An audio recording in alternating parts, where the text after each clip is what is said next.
Bem-vindas, sejam bem-vindos a mais um vídeo que é o Espiritismo número, que eu errei da outra vez, né, gente? Era o 20, eu falei o 19, hoje é o 22.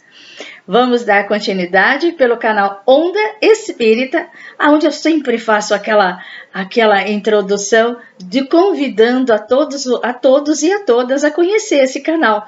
O objetivo é levar o conhecimento da doutrina espírita e principalmente a sua essência, que é a caridade, é a parte social muito importante, aonde a palavra do Cristo nos deixou como filosofia de vida, né? Amar a Deus acima de qualquer coisa e até o próximo como a ti mesmo.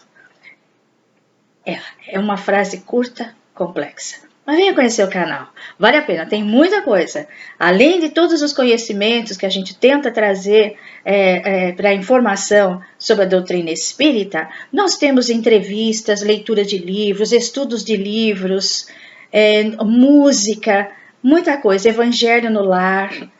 Venha conhecer, vale a pena. Um canal totalmente filantrópico. E o que a gente pode receber em bônus, a gente reverte em cestas básicas. Afinal de contas, a essência do Espiritismo é a caridade. Então vamos lá? Bom, gente, vou dizer uma coisa para vocês, foi o capítulo mais difícil para mim até agora, porque falar sobre oposição da ciência. Falamos que todo o trabalho de Allan Kardec é um trabalho aonde ele desenvolveu através de métodos científicos. Mas a oposição da ciência, essa explicação, nós vamos talvez dividir em duas partes, porque realmente eu precisei buscar fontes para me poder tentar passar da melhor maneira possível. Vamos juntos viajar nisso? Vamos lá. Oposição da ciência. Nós temos, para lembrar que lá no canal Onda Espírita, no playlist, tem desde o primeiro vídeo do que é o Espiritismo, ficando o convite aqui, até o agora. Então, no anterior, nós tivemos Allan Kardec estava com uma conversa com o antagonista e agora está com o cético.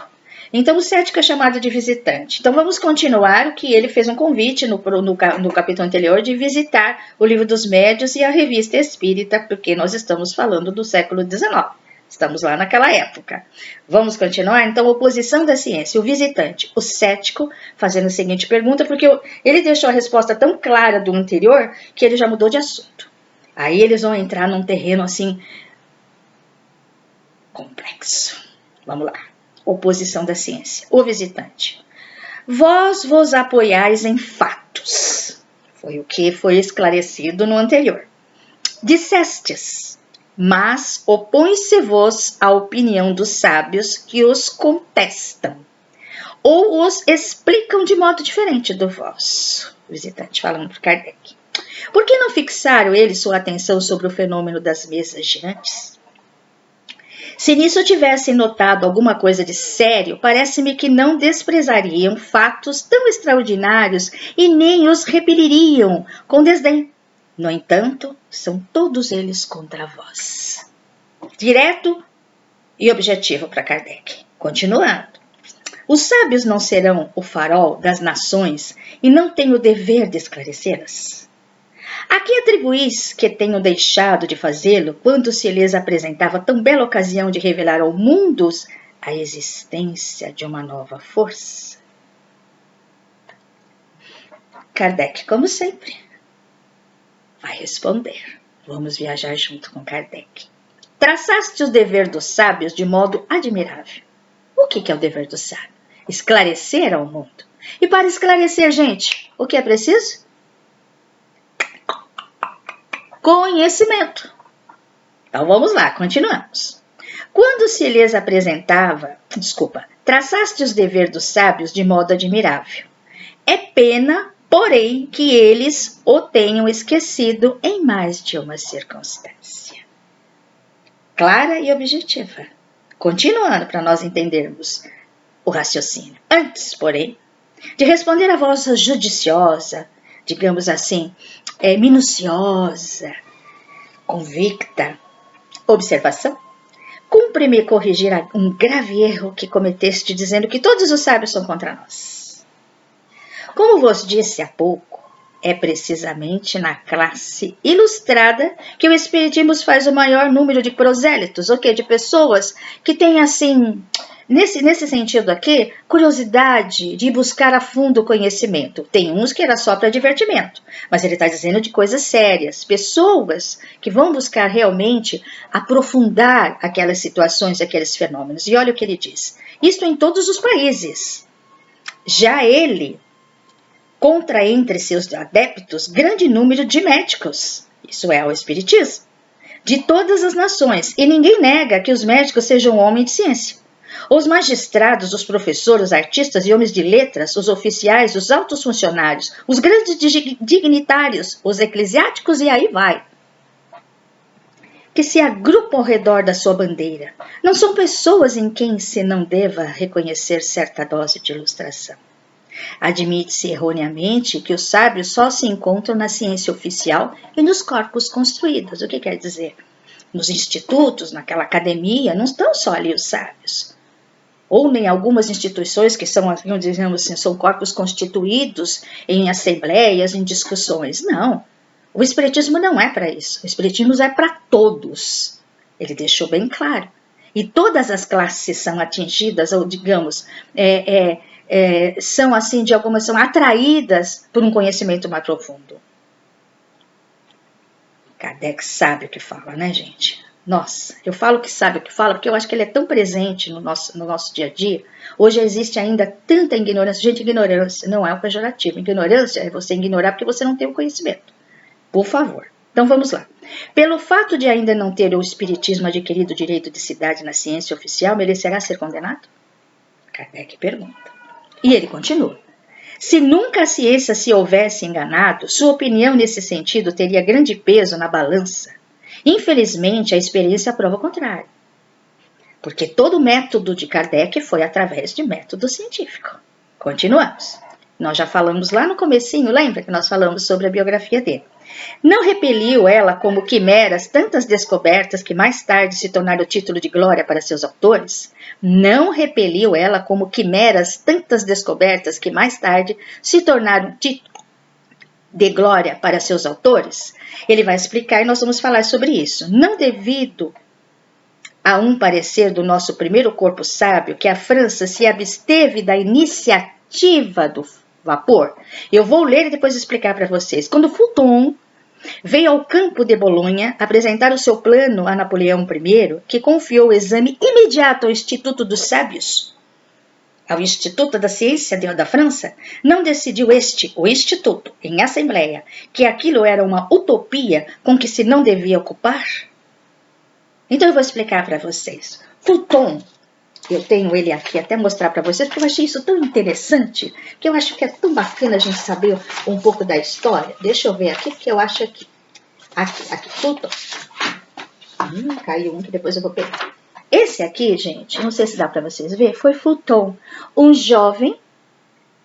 Ele morava nos Estados Unidos, apesar do sobrenome dele ser Fulton. E ele foi a pessoa que inventou o barco a vapor. Mas ele não parou aí.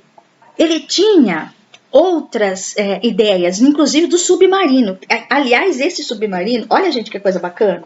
Eu não sei se dá para ver. Sim, esse aqui é o protótipo de um submarino, tá? Dele.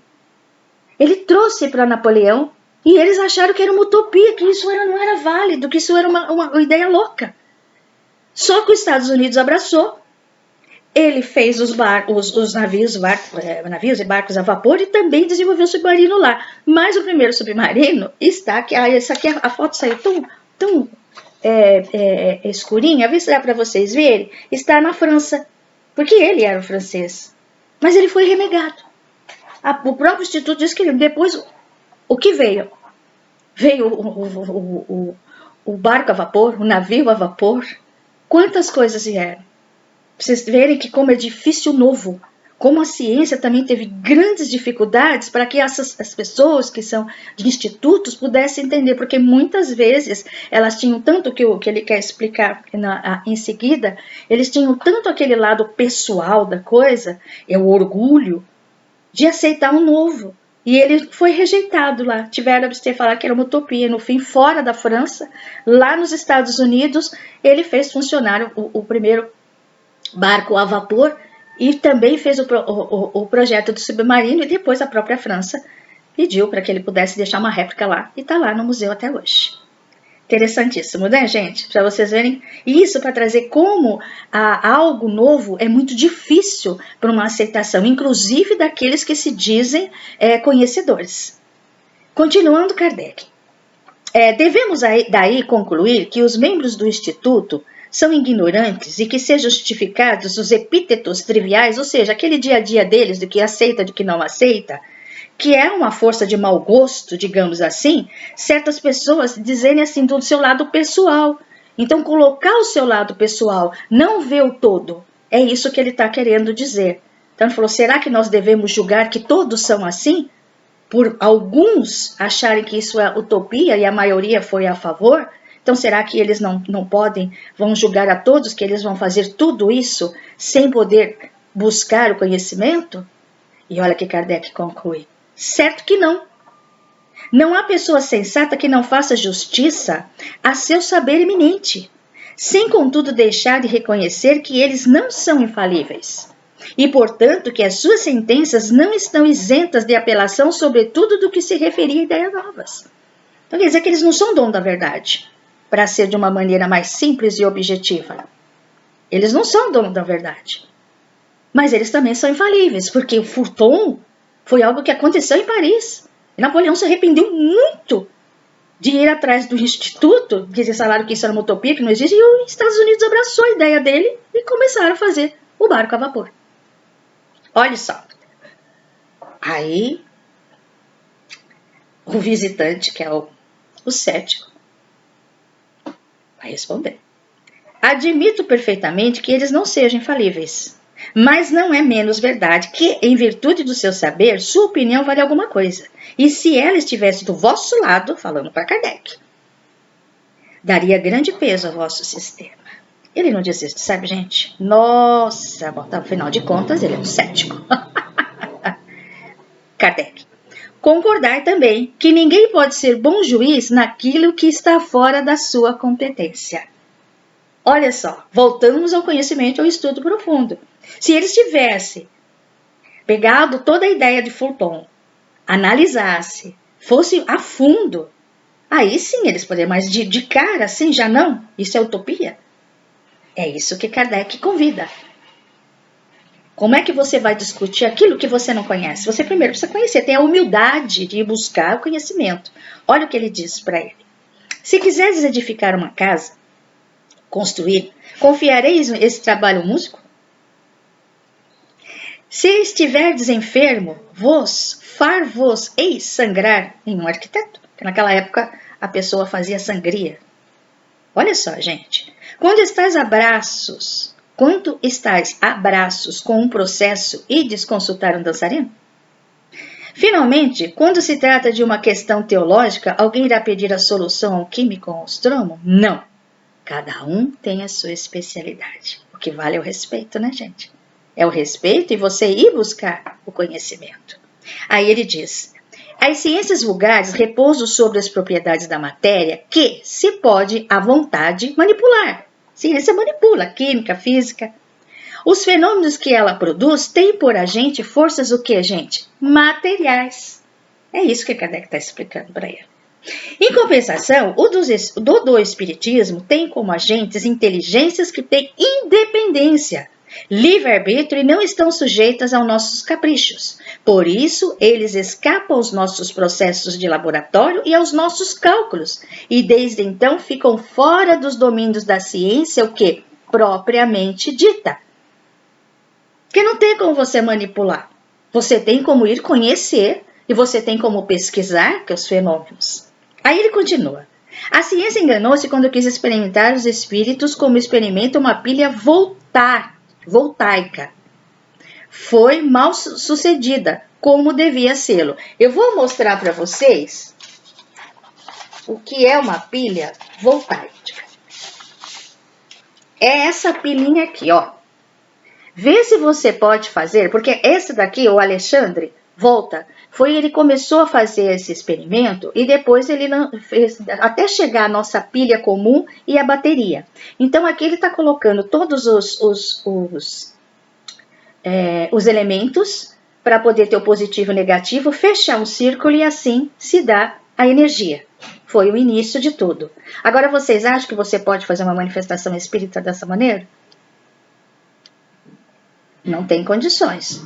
Então, para poder ser algo concreto, a própria ciência, ela tentou verificar o que estava mais próximo para eles poderem estar fazendo esse trabalho e dizer como que poderia se manifestar. Não é dessa maneira. Então, Kardec explica por que não é. Então, ele diz, como devia sê-lo? Porque agiu visando uma analogia que não existe. E depois, sem ir mais longe, conclui pela negação. Juízo temerário que o tempo se encarregou de ir emendando diariamente, como já tem emendado outros. E aqueles que o preferiam restará a vergonha de erro de se haver levianamente pronunciado contra o poder infinito do Criador. Porque aqui, gente, vamos voltar para o ensinamento do Espiritismo. Deus, matéria e espírito. É o que tem no universo. E através da matéria retirada, ela vai se... fluidos que... O que é um fluido? Fluido é aquilo que se pode se modificar de acordo com a atmosfera, de acordo com o local do espaço do universo, e ali vai se formando. Vai se formando planetas, vai se formando seres, na sua particularidade. Mas está ali. É o 3. Deus, matéria e espírito. E é isso que ele está explicando. E quem está no comando? Deus, porque Deus está sempre emanando. A gente, como nunca vamos esquecer, que a primeira pergunta do Livro dos Espíritos não é quem é Deus, é o que é Deus, que a gente não sabe. A gente imagina, a gente tem uma ideia. Olha como ele coloca. Então, fazendo isso, vai criar contra o poder infinito de Deus. Porque é uma prova disso. No mundo é invisível, é uma prova. Ele provou isso. Aí ele continua. As corporações sábias não podem nem jamais poderão pronunciar-se nesta questão. Ela está tão fora dos limites do seu domínio como a de decretar se Deus existe ou não. E pois um erro fazê-lo juiz dela. Ou seja, aquilo que naquele momento que a ciência não poderia manipular, não poderia modificar, ela se nega. Mas a ciência pode saber quem é Deus? O que é Deus? Ela pode manipular? Então é como ele acabou de dizer, é como se você negasse. Mas ali, Deus está em todos os lugares. Você observa certas coisas e você fala, meu Deus, não consigo. Há alguma força maior. Olha que interessante como Kardec faz a gente pensar. E eu deixo essa para você refletir também. Então ele fala aqui, o espiritismo é uma questão de crença pessoal que não pode depender do voto de uma assembleia, porque esse voto, embora lhe fosse favorável, não tem o poder de forçar convicções. O espiritismo é livre. Ele não precisa dizer, olha, será que existe ou não existe? Ele está em todos os lugares, as manifestações não estão naquele local, as manifestações estão em todo o planeta. E desde que o mundo é mundo. Então é uma questão pessoal, de você crer ou não. Mas você tem o seu livre-arbítrio. E Kardec continua explicando. Quando a opinião pública se estiver formada a respeito, os membros dessas corporações aceitarão sobre o poder do quê? Dos fatos. Porque a doutrina explica os fatos. Interessante. Aí deixa ele falar. Deixa ele falar? Não. Kardec continua falando. Deixar passar esta geração levando os prejuízos do seu obstinado amor próprio. Olha o alerta. E vereis que se há de dar com o espiritismo, mesmo que se deu com tantas outras verdades tão combatidas, de que hoje seria ridículo duvidar. Hoje chamam loucos aos crentes, amanhã será a vez dos que não crerem. Pois o mesmo que se deu com os que acreditavam no movimento da rotação da Terra. Lembra que todo mundo achava que era o Sol que estava em volta da Terra, que nós éramos o super? Não. É o contrário. Então aqui diz, nem todos os sábios, porém, julgaram do mesmo modo. E notai que agora chamo sábios aos homens de estudo e saber, tenham ou não tenham um título oficial. Muitos fizeram o seguinte raciocínio, diz o Kardec. E nós vamos no próximo vídeo ver o que Kardec vai explicar sobre essa questão. Vai dar continuidade a essa explicação ao nosso cético. Muito obrigada pela atenção de vocês. Um beijo no coração e até a próxima do que é o Espiritismo. Kardec firme e forte. E nós estudando juntos. Que a paz, o amor do Cristo esteja no coração de todos. Que assim seja.